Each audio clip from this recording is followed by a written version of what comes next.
Hello everybody, just doing a really quick and small video here about these little things, key fobs.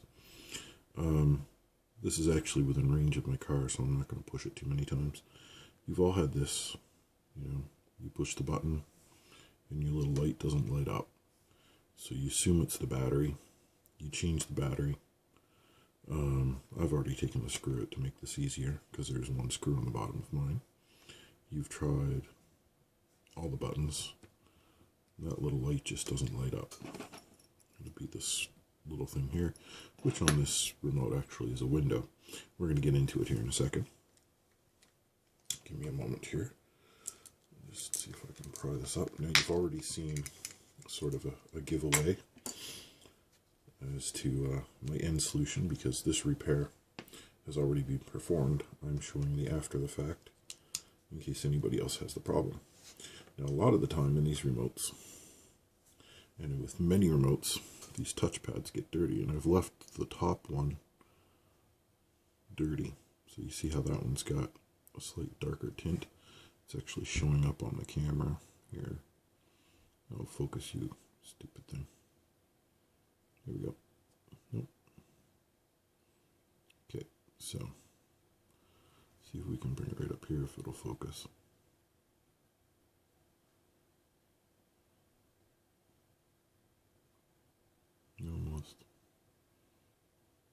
Almost wants to focus it. Okay, there we go. You see how there's that slight weird darky blue tint on switch 1? Well, you would clean that off with an eraser or whatever. I'm just going to use my trusty finger here. It might work. It does sometimes. Years of working in Radio Shack. No, a little bit. So it should look clean like that. Actually, my finger didn't do too bad of a job. Still a bit of tarnish there. And sometimes what that is inside your housing here, there's little rubber pads that are either welded into it or melted into it, or the whole rubber itself is conductive. And when you push the button on the outside, it pushes that center pad onto the trace on the board and makes contact. And sometimes you have to clean these off as well. And it's hard to see on this, maybe. Yeah. Two most commonly used buttons are unlock and lock. Yeah, it doesn't quite show the difference on camera here. But I can tell to the eye, these two buttons are used the most. Now there's still plenty of carbon left on there, and if I had my good meter up here, I'd try and get a resistance across that, but they're what complete the trace on the board at a particular resistance. I have no idea, I'd have to measure it like I said, but it's pretty much just a carbon connection there. So it acts like a resistor, and then there would be an LED on the board that would shine up through that light, which if I can turn this over, you can see how you can sort of see through that little window. But a lot of times you'll clean the pads, you'll change your battery, and it's not working. And that's what happened here. I'd clean the pads, change the battery, and you can already see my solution. And I had to go through my junk drawer to find an LED that could handle the 12 volts on this board. The trace that comes up off the positive here, see if I can get this up here, comes up off the positive, goes up through, passes through the LED and the capacitor C1. But the LED is needed to have enough current for the whole circuit. So your LED has to work. And what had happened over time is the little joints at the bottom there for the original little surface mount LED that was in there. Now, I'm probably going to order a surface mount LED so this horrible hack doesn't have to stay like this. But that little LED is acting like a polarity check for the whole board. If you put that battery in wrong, the LED won't let the reverse current flow through the board, which is, yeah, it's kind of handy. but it also means that when you're running it, any button on the board, when it's incorrectly, has to pull current through the LED and makes it light up.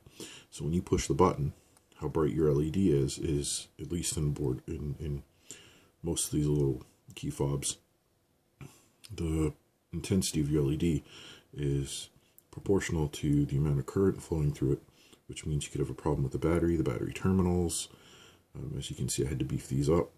It could be how clean those pads are, or how clean these pads are. But it could be a combination of those. And I'm just going to see if I can get that to focus there. It's kind of a hacky solder job. I kind of had to bridge the gap with a little bit of solder for now. But there was a little surface mount red LED in there. And what had happened, the only thing holding it in was exactly what's holding this one in now. A little bridge of solder, but a tiny one. And it had become a cold joint on one side, which I hadn't noticed. And the signal was starting to get crappier and crappier distance and crappier distance, and I thought it was a battery. Then I thought it was this. I thought it was the tuning of that capacitor. I thought it was a bunch of things until the other day it stopped working altogether, even with new batteries, even that crappy little cheap battery. Oops, I'll just knock everybody around here. Even this cheap little battery, even my Duracell ones that I had in it in a bunch, until I started reading, all these batteries were testing within a half a volt of each other under load. So that's not right. It was this fella. So I took it out to have a look at it and put it back together, and then it stopped working altogether. And I thought, that was weird. That's usually something physical. You take something apart, you put it back together, it stops working altogether. It's probably a physical problem on the board. So I decided to look a little deeper. And I found, after poking about and pulling on the rubber and everything on it, I found that there was a little friend the LED was missing. So if you can see on the board this side, you can clearly see the gap where the old surface mount one with the little bubble on it, a little fisheye bubble poked through to light up through that window. It had gone, and where that was a polarity check for the entire board on that diode, there was no current flowing through this board at all. So the way you can think of it funny is, when you push the button is also the on switch. Depending on which button you turn the board on with determines what signal comes out of this. So each one of these buttons is also an on switch. So you push this, makes the connection, and if you can follow, there's a ground trace. Oh, I can't hold it straight with that hand today. My old bad nerves are not so good on that. So hopefully I can hold this straight. So when you push the on button, there's a ground path that comes all the way back up into the back of the LED. That turns on the LED, and the LED then brings technically it's not a ground path, it allows the positive side of the battery to go up through, down in through the button, and then into all this mumbo jumbo, as a friend of ours would say. Then the magic pixies do their dance, and boom, sends a signal out, what for? Unlocking your car. Anyhow. You all know who I was talking about there. Anyways, this little fix was pretty simple. Just soldered in a diode, and it worked. Then, of course, the original diode fit nicely into the case. So this next part is for all of you out there who are not afraid or have an old enough key fob and car that you're not afraid to do this part. I had to make a little hole. Oop, you see, it's giving me a pain in the butt right there. There we go. I need to get it through the rubber there. Just because I want to do this now. There we go. I had to melt a little bit of a hole with my old half-dead battery-operated soldering iron that I now use for smoothing my 3D prints. And then, because that LED is fairly big and it sticks up halfway through the snap line, I melted a similar hole on the back case and then tried to smooth it and did my best smoothing it up. So when I get a surface mount LED later and take that one off, I'll just close this up with some black PLA or something. But then you can see that fits that LED nice and snug there. And that's it. And just for the sake of you guys here, you've all just watched something awesome. That's my derp of the day. Hopefully that's my only derp today. Yeah. We would have been waiting a long time for that LED to light up. Alright, so let's try this again. As you can see. And actually I could just hear the doors lock and unlock out there. I'm not pushing that button because that's the remote start. And I'm not popping the trunk open because I'm not there to close it. But anyhow, probably a long-winded and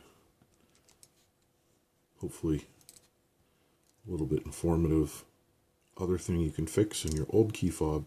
If, like me, you're too cheap to go out and get another one, or you realize some of these are a little bit more expensive than you think they are, and sometimes you got an LED in your junk drawer that can fix it, especially if you've got weird intermittent button.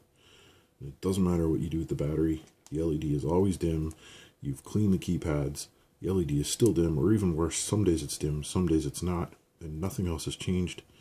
You probably have a cold solder joint on the little bridging LED in there, and that really is not only showing you battery strength, the signal strength, but it's also protecting the polarity. Anyhow, that's my weird little fix for today. If you have any comments or questions, go ahead and put them below. I'll get to them when I see them. And if you like these kind of weird random videos, go ahead, hit like, subscribe. Lets me know you like these weird little things that pop into my head, or fix of the day sort of thing. And maybe I'll put more of my little fixes if I know you guys like them. Anyhow, as always, thanks for watching, and I'll see you in the next video.